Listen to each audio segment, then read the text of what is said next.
Paolo Pellegrin je italijanski fotograf, fotoreporter in dokumentarist, član fotografske agencije Magnum. Za svoje delo je prejel številna priznanja, med njimi tudi 11 nagrad World Press Photo in zlato medaljo Roberta Cape. Rdeča nit njegovih projektov so vojne in ključna krizna žarišča. Naštevanje krajev, ki jih je dokumentiral, nas kot hitri vlak popelje skozi konflikte naše nedavne zgodovine, ki jo je ustvarilo medijsko poročanje zadnjih 30 let. Kosovo, Darfur, Irak, Mosul, Sirija, Libanon, Ukrajina, Palestina, Gaza. Tu so imena, ki jih povezujemo z vojno, bojevanjem, zračnimi napadi, genocidom, begunstvom in vsesplošnim trpljenjem civilnega prebivalstva. Paolo Pellegrin je iz vseh omenjenih front med vrhuncem tamkajšnjih političnih dogajanj v svet pošiljal fotografske podobe njihovih konkretnih posledic. Razdejanja, razbitin, obupa in žalovanja, pa tudi solidarnosti in odpora. Poleg naročil, ki jih je izvajal za medijske agencije kot profesionalni fotograf, se je posvečal tudi zajemom, za katere se je moral na kraje vrniti, ko se je vojna vihra že umirila. Ti so bolj kontemplativni, pripovedujejo počasi in temeljito ter postavljajo globja vprašanja. Da poveš zgodbo, potrebuješ veliko dobrih fotografij, ena sama ni dovolj. Te besede je izrekla Andreja Holzer, umetniška vodja agencije Magnum, med svojim zadnjim obiskom Ljubljane ob odprtju pregledne razstave Paola Pellegrina v galeriji Jakopič. Takrat se je v prestolnici mudil tudi avtor sam, ki smo ga med sprehodom po razstavi povabili k premisleku o mediju fotografije in vlogi fotografa v svetu, zasičenem s podobami. Paolo Pellegrin. Pictures are obviously born as the encounter between Fotografske podobe se rodijo kot srečanje med subjektom, kontekstom in fotografom, vendar na to zaživijo tudi lastno življenje. Mislim, da je to zame kot fotografa in tudi kot bralca fotografij najzanimivejša dinamika. V resnici s fotografijami ničesar ne izjavljam, samo postavljam vprašanja, pogled gledalca pa je tisti, ki bo potovanje končal ali pa začel novega. Mislim, da je to zame bistvo fotografije. I think this is the ultimate role of photography. I kind of stay away from these sort of labels. Raje se izogibamo znakam o zvrsti fotografije, ker pogosto prihajajo s predpostavkami ali že zaprtimi pomeni. Torej, aha, to je fotoreporterstvo, aha, to je dokumentarna fotografija. Vsekakor me zanima človeštvo, torej imam humanističen pristop. Zanimata me zgodovina in njeno dokumentiranje. Navdihuje me dokument. Seveda proizvajam fotografije, ki imajo svojo estetsko kakovost, ampak če vse to odvzamemo, so to v svojem bistvu zapisi dogodkov, ki so se zgodili. Seveda se trudim spoštovati kanon oziroma načela fotoreporterstva, ne obrezujem fotografij, ne insceniram, ne prosim ljudi, naj kaj naredijo. Pomemben mi je pričevalec, priča ne želi posegati v dogajanje. Kot vemo, od literature do kvantne fizike, že sama navzočnost na neki način pomeni vmešavanje in spremeni dinamiko položaja. Mislim, da je navzočnost neizogibna in prav zato je tudi edina oblika vmešavanja, ki si jo lahko dovolimo.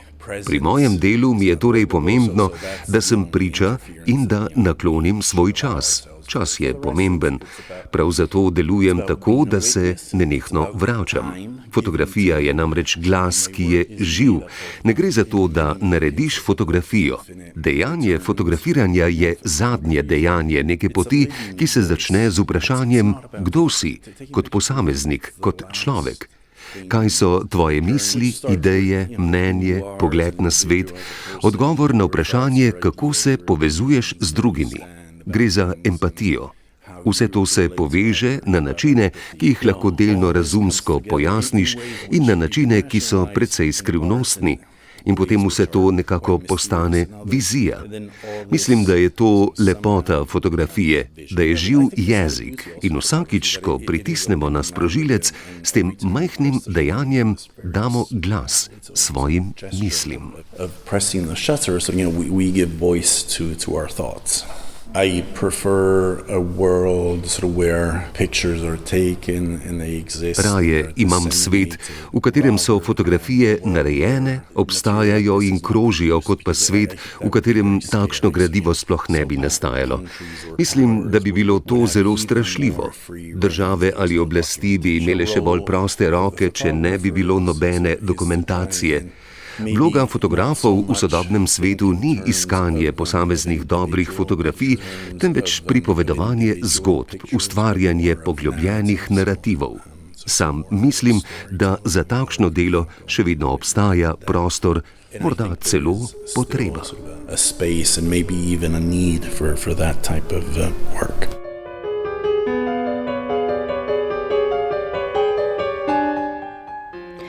Tako razmišlja Paolo Pellegrin, eden najvidnejših fotografov današnjega časa.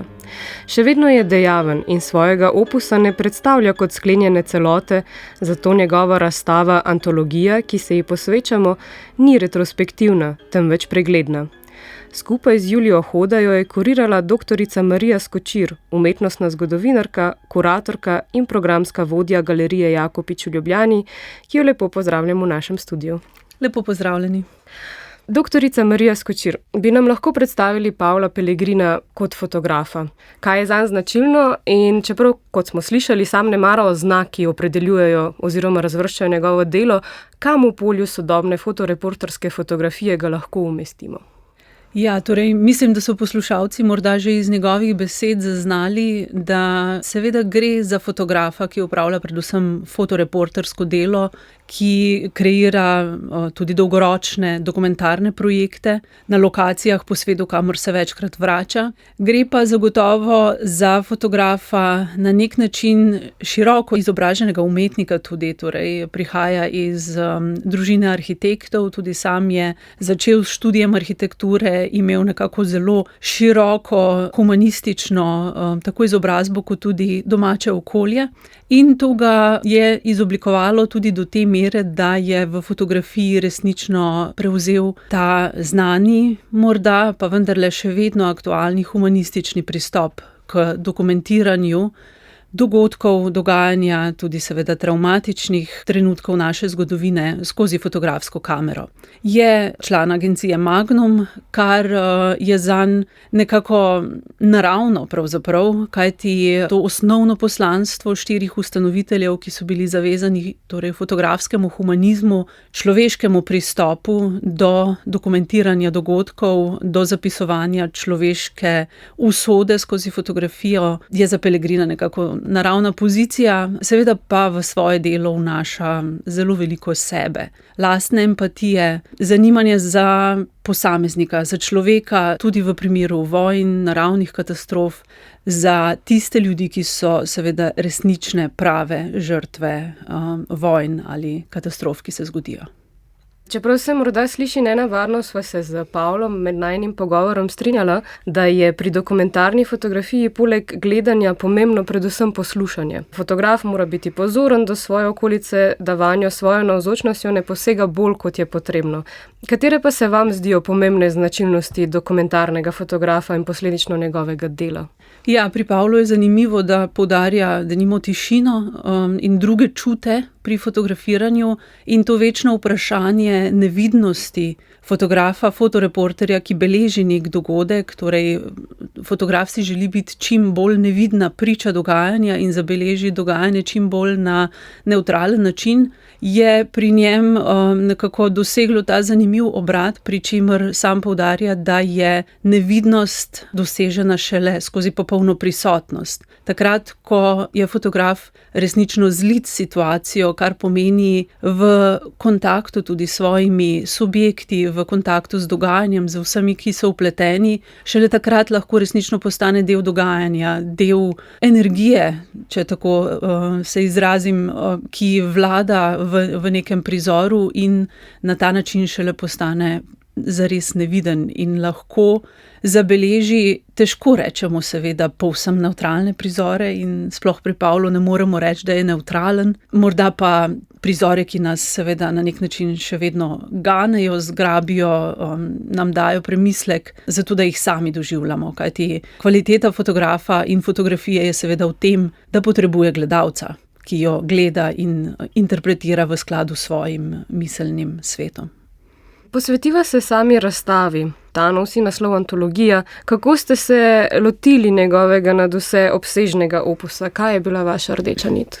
Torej, antologija se v osnovi ni rodila v galeriji Jakopič, je pa izbor precej obsežnega gradiva, ki sem ga skupaj s kolegico Julijo Hoda in pa z avtorjem seveda v tesnem dialogu z njim prilagodila za postavitev v galeriji Jakopič, nekako seveda v skladu z našim razpoložljivim prostorom, tudi v skladu s trenutnim dogajanjem in v poznavanju zanimanja naše publike in aktualnih tem, ki so predstavljene.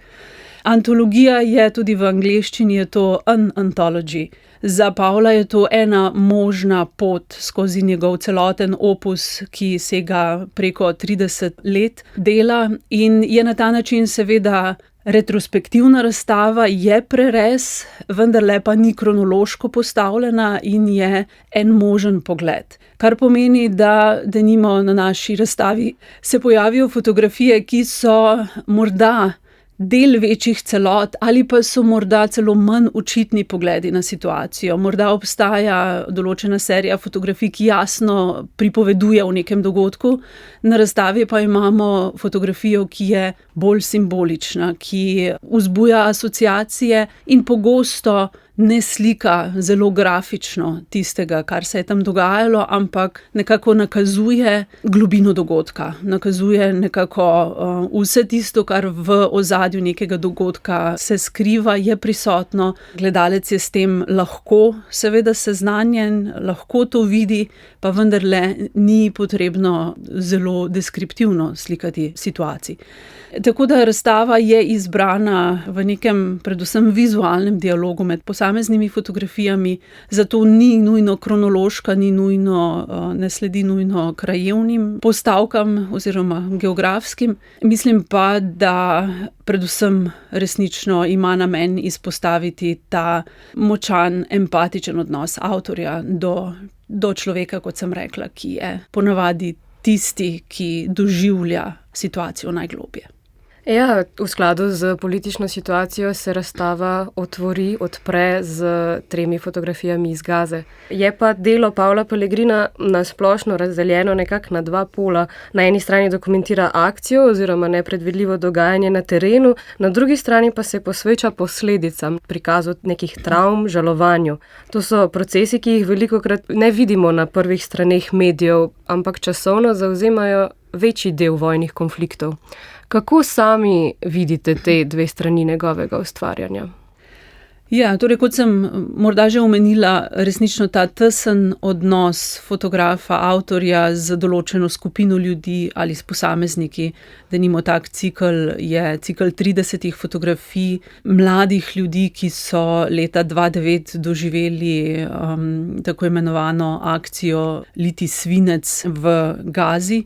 In jih je potem fotografiral in intervjuval v nekem res osebnem dialogu leta 2012, se pravi 3 leta kasneje, ko so vidne resnične posledice nekega takega dogajanja, neke take travme, ki jo ljudje, v tem primeru zelo mladi ljudje, nosijo dejansko na svojih telesih. In to so ljudje, ki niso šteti kot žrtve vojne, ne, so pa seveda za celo življenje zaznamovani z njo fizično in psihično. Niso umrli, bili so morda ranjeni, lažje ali težje, so pa to seveda tiste prave dolgoročne posledice vojne, ki Pavla zanimajo v tem smislu, ker seveda meni, da jih je treba pokazati, da ne smejo ostati brezimne priče ali brezimne posledice, ki jih nihče ne opazi. Ti ljudje so zavedno zaznamovani in onemogočeni v svojem življenju, s tem, da še vedno živijo v okolju, ki je polno grozot, še vedno vse večjih. Ali pa denimo druga serija, taka podobna, je zgodba o skupini žensk, ki so žrtve nasilja, posilstva v Nigeriji, teroristične organizacije Boko Haram, ki niso želele biti portretirane, so pa se seveda strinjale s fotografovo prisotnostjo, s fotografovim delom, kar pomeni, da je nekako iz 20 komajda portretov, bolj senc karakterjev teh žensk, nekako sestavil podobo te resnično kolektivne travme, ki ostaja med temi ljudmi, ki so dejanske grozote preživeli in nosijo seveda posledice do konca življenja.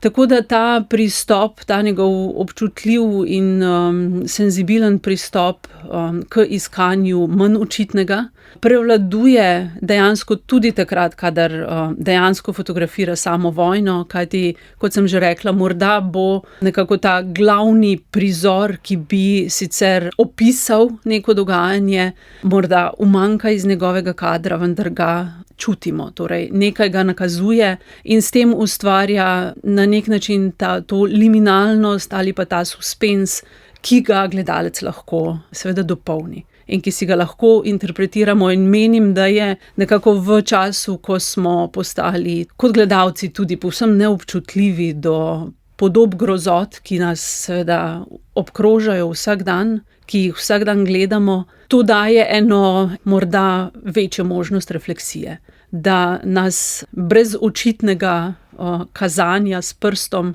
na nek prizor stvari vseeno prizadenejo, lahko rečem še bolj. Še ena izjemna serija s podobnim pristopom je nastala v Ukrajini. Res je, tudi iz Ukrajine, meni je to ena najljubših serij na razstavi.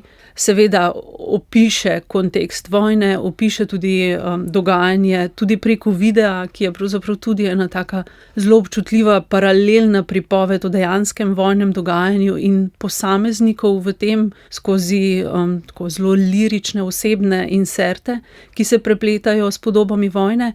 Ampak potem tretji sklop tega dela o Ukrajini je pa serija ljudi, ki klečijo ob cesti, medtem ko v vas v bistvu se vrača truplo mrtvega vojaka, ki so ga vsi poznali, in nekako v znak spoštovanja do vojaka, do njegove družine, vaščani klečijo ob cesti, ko gre sprevod mimo. Pavlo je te ljudi fotografiral, ujel v tem trenutku te mešanice pravzaprav velike žalosti, velike tragike, ampak hkrati tudi te neskončne človeške empatije in sočutja, edina stvar, ki nam ljudem ostane.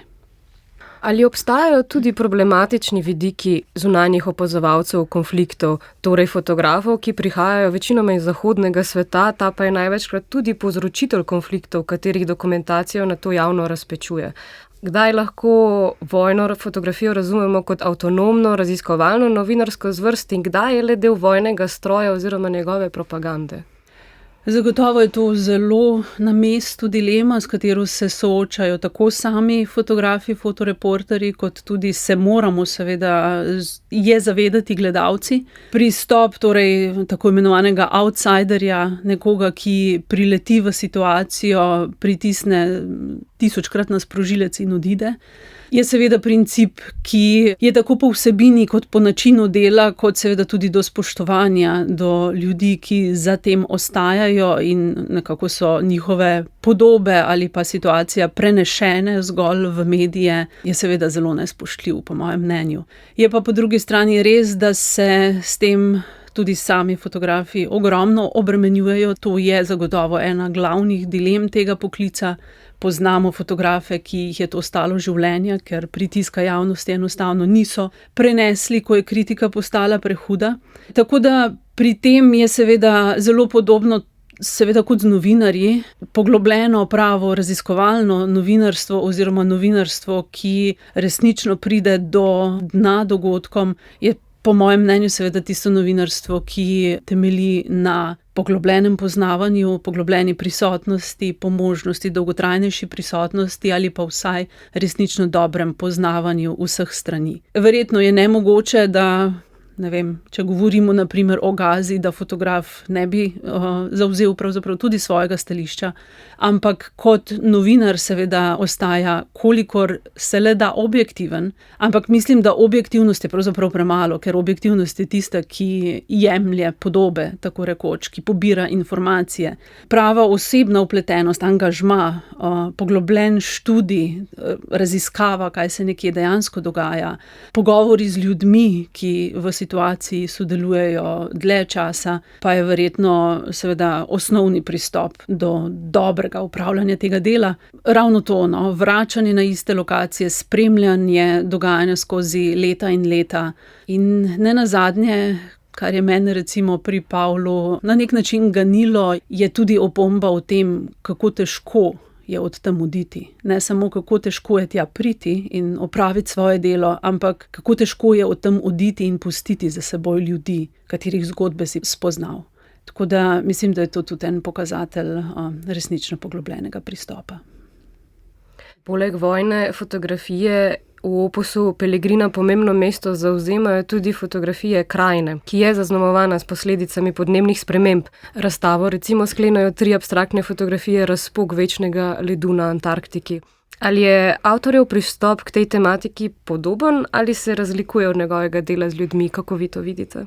V določeni meri je seveda podoben, kajti gre že spet za teme, ki so pereče v tem trenutku, torej okoljevarstvena tematika je nekaj, na kar je treba opozarjati, ki se je treba zavedati, ju je treba videti, tako rekoč o njej vizualno pripovedovati. Je pa, kakorkoli, je to še vedno zelo težka in pereča tema, morda za Pavla tudi nekoliko odmik od vojnega dogajanja, katastrof, ki si jih povzročamo ljudje sami drug drugemu, se pravi obrat k temu, kako morda na naše ravnanje reagira narava.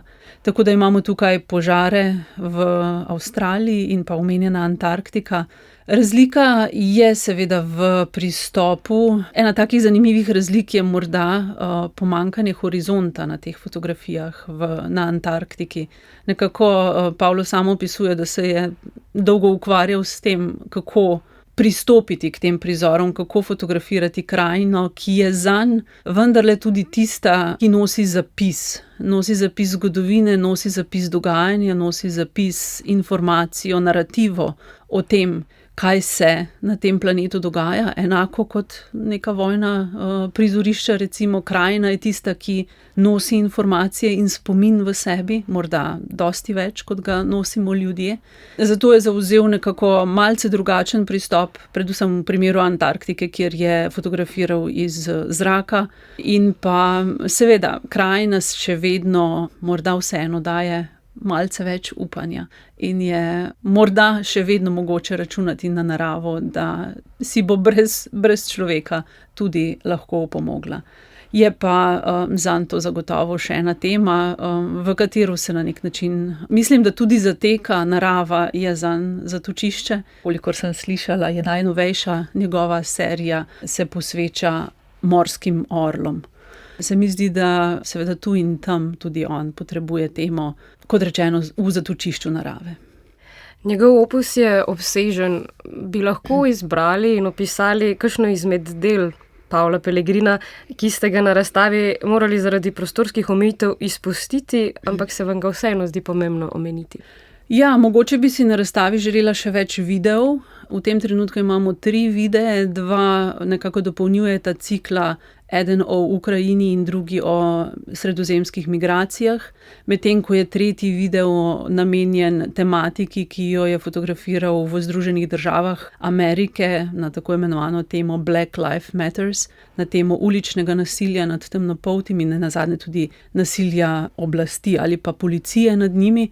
Vendarle pa je video nekako v zadnjem času kar pomemben medij za Pavla Pellegrina, veliko snema, tako mimogrede pogosto dejansko tudi z mobilnim telefonom, kot tudi s filmsko kamero, kadar je možnost za produkcijo. In na ta način nastanejo nekako te vzporedne zgodbe, o katerih sem že govorila pri primeru Ukrajine, kjer imamo seveda to hitro dogajanje, opisovanje nečesa, kar se dogaja na terenu, hkrati pa vmes lirične, počasne, celo kontemplativne osebne zgodbe.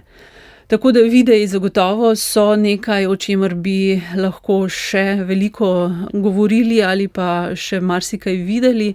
Je pa seveda tudi res, da je ta razstava nekako se samo dotaknila okoljevarstvene tematike. Torej imamo drug sklop, nabor del, ki se samo temu posvečajo, in teme tukaj so seveda številne. Tako da marsikaj je bilo izpuščenega, ampak ja, tukaj se moramo ponavadi potem oprijeti principa manj je več in ponuditi nekako, kar je bilo za nas seveda pomembno. En koncizen, relevanten prerez njegove kariere, ker ga seveda v Sloveniji gledamo prvič in verjetno ga ne bomo ravno spet naslednje leto. Ob omembi pametnih telefonov, v bistvu je dandanes čisto vsak, ki ga poseduje, tudi fotograf. Družbena omrežja so lahko mediji razpečevanja, svet je zasičen s podobami. Doktorica Marija Skočir, zakaj se vam zdi delo profesionalnih dokumentarnih fotografov, ki spremljajo aktualna dogajanja in krizna žarišča po svetu, dandanes še vseeno pomembno? V dialogu z fotoreporterji recimo se včasih radi oprimemo metafore. Vsakdo zna brcati žogo, pa ni profesionalni nogometaš. Seveda profesionalizem, poklici so tisto, v kar moramo zaupati, moramo verjeti, da je naša družba seveda sestavljena na način, kjer določene osebe upravljajo določene poklice in jih obvladajo in so zato poklicani. In mislim, da v primeru fotografije, kljub temu, da je kot medij zelo dostopna, nenazadnje na sceno seveda z velikimi koraki prihaja umetna inteligenca, ki poraja nova vprašanja, kaj se bo na področju informacij dogajalo v prihodnosti, kako bomo ločili avtentičnost od nečesa, kar je umetno ustvarjeno. Vendarle mislim, da je nujno potrebno, da vztrajamo pri tem in verjamemo v poklicanost posameznikov, ki izberejo tako poslanstvo in ga opravljajo za nas. Pri tem je seveda pomembno, da se zavedamo, da so nove tehnologije tudi velik privilegij, preko tega prihajamo do informacij, ampak da seveda moramo kot gledalci se zelo hitro učiti tudi vizualne pismenosti, da bomo znali ločiti avtentično od umetnega, lažno od resničnega in znati razbrati, čemu verjeti. Paolo Pellegrin je le eden izmed imen sodobne dokumentarne fotografije, ki jo predstavljate v vaši galeriji. Zakaj se vam zdi pomembno takšno delo predstaviti slovenskemu občinstvu in kakšni so dolgoročni učinki takšne programske usmeritve? Ja, nekako, ko sem 2009. leta začela voditi to galerijo, je bilo eno mojih glavnih vodil, da si slovenska publika zagotovo zasluži kvalitetne predstavitve z področja fotografije, v tem primeru tudi doma. To so pomembne razstave, ki jih seveda naša publika mora gledati tudi doma, pa ne samo zato, da pride v galerijo in si ogleduje fotografije, ampak predvsem zato, da galerija kot odprt prostor daje možnost prizorišče za debato, za razmislek, za to, da se ljudje srečujejo, da se ustvarja skupnost okoli naše galerije, kjer se nenazadnje ljudje počutijo varno in se o tem lahko pogovarjajo, izražajo tudi svoje mnenje, prisostvujejo dogodkom, ki so za nas zelo pomemben del programa, poleg razstav seveda. Tako da to gotovo je del našega poslanstva, se pravi na primeren, kontekstualno umeščen način predstavljati velike dosežke fotografije, ne nujno samo dokumentarne, torej slovenski prostor je nekako premajhen in premalo prizorišč za fotografijo imamo, da bi se nekako usmerjali samo v dokumentarno ali samo v umetniško ali samo neko določeno zvrst fotografije, tako da skušamo biti čim bolj pluralni, kar se področja znotraj tega medija tiče, ki je seveda izjemno širok. Zame fotografija tako rekoč je življenje samo, ker življenje samo prikazuje, opisuje, vzpodbuja, nekako ga slika. Tako da, ja, pomembno je, da imamo doma to možnost, da ni treba vedno v tujino in da ima naša publika s tem prostor, kjer se nekako počuti varno za odpiranje novih horizontov. Doktorica Marija Skočir, najlepša hvala za ta pogovor in vaš obisk v studiu. Hvala tudi vam.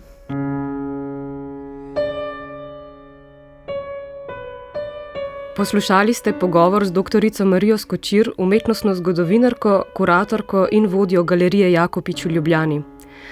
Likovne odmeve sem pripravila in vodila Urška Savič. Bral je Igor Velše, za tehnično izvedbo je poskrbela Mirta Berlan. Oddajo najdete tudi v aplikaciji za podcaste in na spletni strani programa Ars.